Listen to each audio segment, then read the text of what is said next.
ce geste de toi viendra mon secours.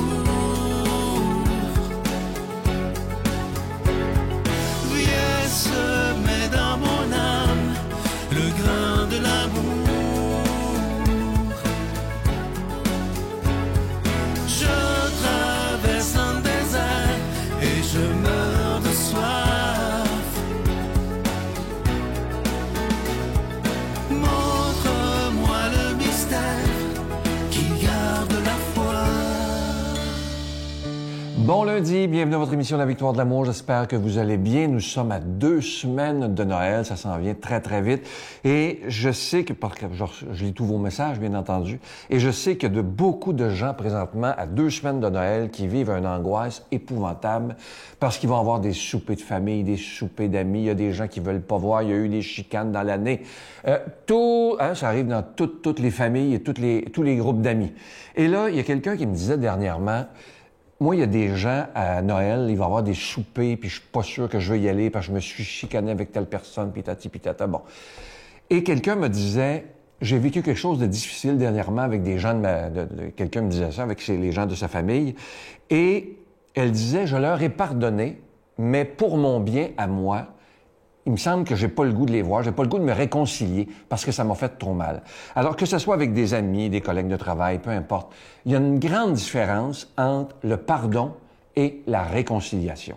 Le pardon n'égale pas toujours réconciliation. On peut pardonner à quelqu'un de tout son cœur, prier pour cette personne-là, lui souhaiter tout le bien du monde, mais pour notre bien à soi, la réconciliation n'est pas souhaitable. Et ça arrive. Parfois, la réconciliation, elle est possible, mais parfois, c'est mieux que ça n'existe pas. Mais on doit toujours pardonner.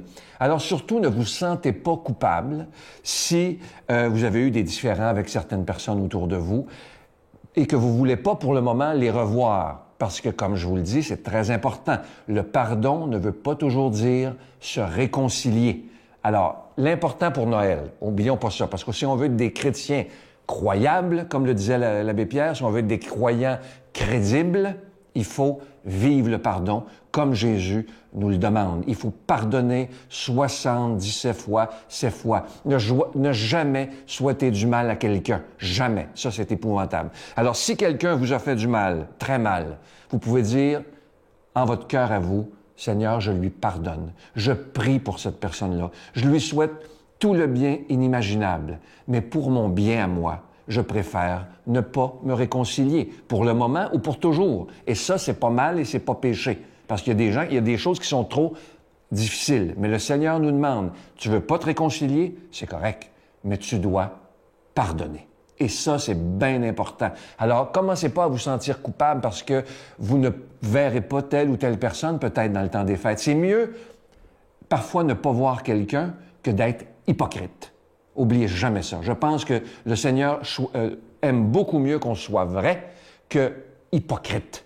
Il y a tellement d'hypocrisie dans notre monde. Commençons pas à vivre ça, nous qui sommes des amis de Jésus et des croyants. Alors, vaut mieux être vrai, comme je vous disais tantôt, que d'être des hypocrites. Notre Père qui es aux cieux, que ton nom soit sanctifié, que ton règne vienne, que ta volonté soit faite sur la terre comme au ciel. Donne-nous aujourd'hui notre pain de ce jour. Pardonne-nous nos offenses, comme nous pardonnons aussi à ceux qui nous ont offensés. Et ne nous laisse pas entrer en tentation, mais délivre-nous du mal, car c'est à toi qu'appartiennent le règne, la puissance et la gloire, pour les siècles des siècles. Amen. La Victoire de l'amour vous invite à venir vivre des moments inoubliables en Italie en compagnie du Père Michel Marie, Christine Michaud, Miguel Padilla et Sylvain. Nous visiterons Venise, Padoue, Florence, Sienne, Assise et Rome, la ville éternelle. Célébration eucharistique avec le Père Michel Marie. Nous assisterons aussi à l'audience générale avec le Pape François au Vatican, du 2 au 13 juin 2024, avec Spiritour au 514-374-7965 ou 1-866-331-7965. Regardez comme ce cadeau du mois, il est absolument magnifique, une belle exclusivité de la Victoire de l'amour. Il s'agit du bracelet du réconfort. Il est en acier inoxydable, il est ajustable autant pour les hommes, pour les femmes et les jeunes vont beaucoup l'aimer. Un très, très beau cadeau de Noël à se faire et à faire également. Et vous voyez ce qui est inscrit sur le bracelet, « Je suis la lumière du monde ». Évidemment que ce bracelet, il est déjà béni. Et quand ça va pas dans notre vie, évidemment, ce n'est pas magique, mais il s'agit de regarder le bracelet et de se souvenir que nous ne sommes pas seuls. Alors, je vous rappelle aussi que vous recevrez un reçu pour fin d'impôt. Vous recevrez ce bracelet avec un don de 25 $. Et si vous en voulez deux avec un don de 40 $, je vous donne l'adresse. La Victoire de l'amour, case postale 120, succursale Boucherville à Boucherville, le J4B 5E6, je vous la redonne. La Victoire de l'amour, case postale 120, succursale Boucherville à Boucherville, le J4B 5E6. Également par téléphone, par carte de crédit du lundi au jeudi, de 8h à 17h dans le 514-523-4433, 523-4433 ou sans frais le 1-888-811-9291, 1-888-811-9291 et aussi sur notre site Internet qui est une façon très rapide, sécuritaire et efficace de faire votre don, le www.lavictoiredelamour.org. Alors, je vous rappelle ce magnifique bracelet, le bracelet du réconfort qui est en acier inoxydable et le cadeau du mois de novembre est toujours disponible, ce magnifique pendentif qu'on appelle le pendentif de la lumière divine, qui est en cristal tchèque. Ça vient avec la chaîne en acier inoxydable également, et ce bijou est déjà béni. Je veux prendre le temps de vous remercier de tout cœur de ce que vous faites pour la Victoire de l'amour, parce que cette émission-là ne pourrait pas durer si vous n'étiez pas là. Merci.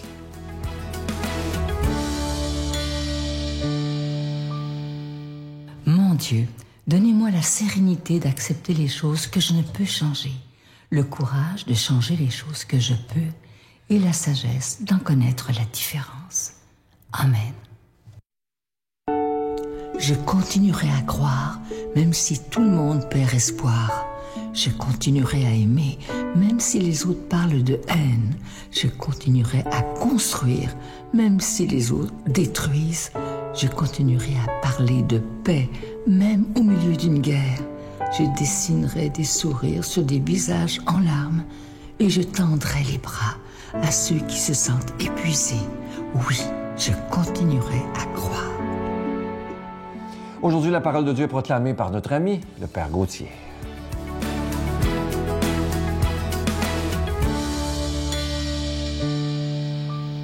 Bonjour, chers frères et sœurs.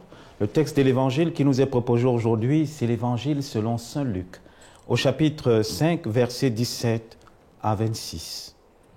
Un jour, Jésus enseignait. Il y avait dans l'assistance des pharisiens et des docteurs de la loi, venus de tous les villages de Galilée et de Judée, ainsi que de Jérusalem. Et la puissance du Seigneur était en œuvre pour lui faire opérer des guérisons. Arrivent des gens portant une civière, un homme qui était paralysé. Ils cherchaient à le faire entrer dans la place devant Jésus. Mais, ne voyant pas comment faire à cause de la foule, ils montèrent sur le toit et, en écartant les tuiles, ils les firent descendre avec sa civière en plein milieu devant Jésus.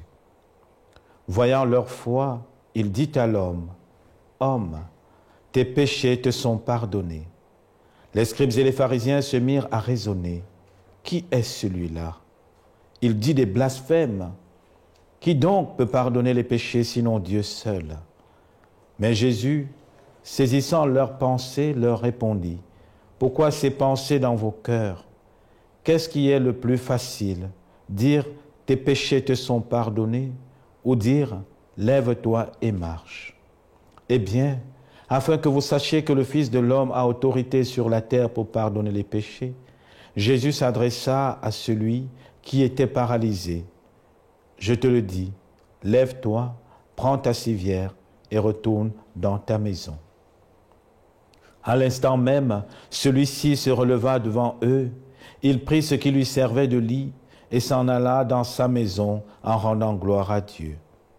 Tous furent saisis de stupeur et ils rendaient gloire à Dieu, remplis de crainte, ils disaient, « Nous avons vu des choses extraordinaires aujourd'hui. » Frères et sœurs bien-aimés, en cette période de l'Avent, ce texte, il est magnifique, il est extraordinaire pour chacun d'entre nous.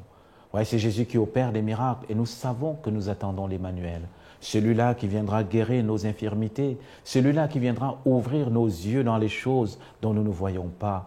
Mais j'aimerais simplement m'arrêter avec vous sur les attitudes des amis de ce paralytique. Jésus opère des miracles et c'est grâce à leur foi qu'ils amènent leur ami. Mais vous voyez, la foi leur fait prendre d'autres routes qu'on ne peut pas imaginer. Voyant que tout le monde, n'est-ce pas, les empêche d'aller voir Jésus, pas parce qu'ils le veulent, mais parce que Jésus attire beaucoup de monde, ils vont prendre un chemin extraordinaire. Ils vont passer par le toit, ils vont enlever les tuiles. Alors peut-être le premier enseignement aujourd'hui, c'est de nous faire comprendre que la foi, l'amour de Dieu doit nous faire prendre des chemins que nous n'avons jamais pensés. La fin d'année, parfois pour nous, c'est le moment où nous voyons tout ce qui n'a pas pu marcher, toutes les situations difficiles, toutes les situations pénibles dans les familles, les couples, tous les ratés parfois même de notre société et de notre propre vie. Alors on a parfois tendance à se décourager, à entrer dans une espèce de torpeur, de paralysie affective, de paralysie dans l'ordre de l'amour et même de paralysie spirituelle. On laisse notre cœur, n'est-ce pas, mourir dans cette capacité d'aimer. Alors la foi me dit non. Si tu crois et si tu aimes Dieu de tout ton cœur, tu ne peux pas te résoudre à baisser les bras. Tu dois chercher d'autres chemins, quitte à enlever les tuiles qui t'empêchent d'approcher Jésus.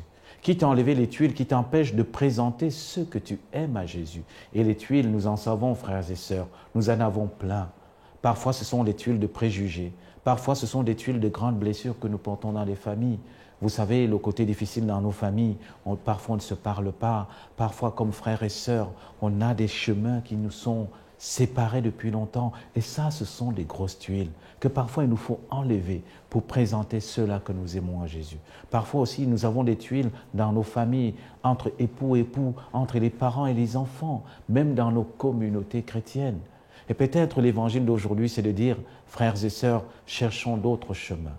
Ne nous arrêtons pas sur les chemins qui sont déjà tout faits, parce que les chemins tout faits parfois peuvent être difficiles pour aller vers Jésus. Alors l'Évangile nous dit, cherche d'autres chemins, quitte à enlever les tuiles, quitte à être audacieux. Imaginez, vous êtes chez vous et quelqu'un défait votre toiture, tiens, et les tuiles y tombent. La première réaction, c'est, mais est-ce qu'il est fou? Qu'est-ce qui lui passe par la tête? Pourquoi il le fait? La seule raison, c'est l'amour. La seule raison, c'est de dire, nous voulons voir Jésus. Nous voulons que notre ami voie Jésus. Et le temps de l'Avent, c'est ça, frères et sœurs. Le temps de l'Avent, c'est enlever toutes les tuiles qui m'empêchent de recevoir l'Emmanuel dans ma maison. Toutes les tuiles qui m'empêchent, n'est-ce pas, de recevoir Emmanuel dans ma famille, de recevoir Dieu fait homme dans ma famille. Et aussi, le temps de l'Avent, c'est ce temps-là où nous devons enlever toutes les tuiles de nos blessures, toutes les tuiles qui nous ont déconstruits, pour que vous et moi, nous puissions être présents à Jésus, pour qu'il nous aime et nous donne sa paix. Alors que l'Emmanuel qui arrive, que le Dieu qui nous aime tant, nous bénisse, nous garde et nous protège, le Père, le Fils et le Saint-Esprit. Amen. Je vous salue Marie, pleine de grâce. Le Seigneur est avec vous. Vous êtes bénie entre toutes les femmes, et Jésus, le fruit de vos entrailles, est béni. Sainte Marie, Mère de Dieu, priez pour nous pécheurs, maintenant et à l'heure de notre mort. Amen.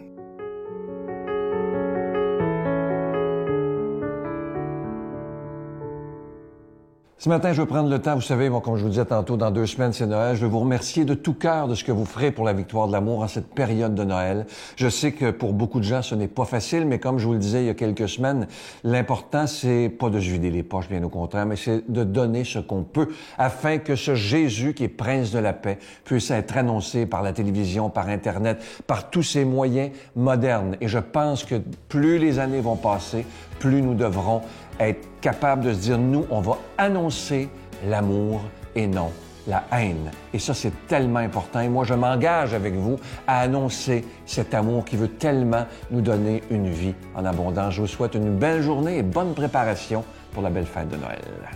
Il y a comme une partie de moi qui veut croire au miracle. Mais en même temps, je guérirai pas. Tu sais. Entouré de tous nos amis, mon décès interdit, car j'ai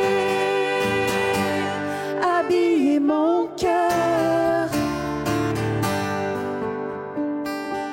J'ai habillé mon cœur de toutes les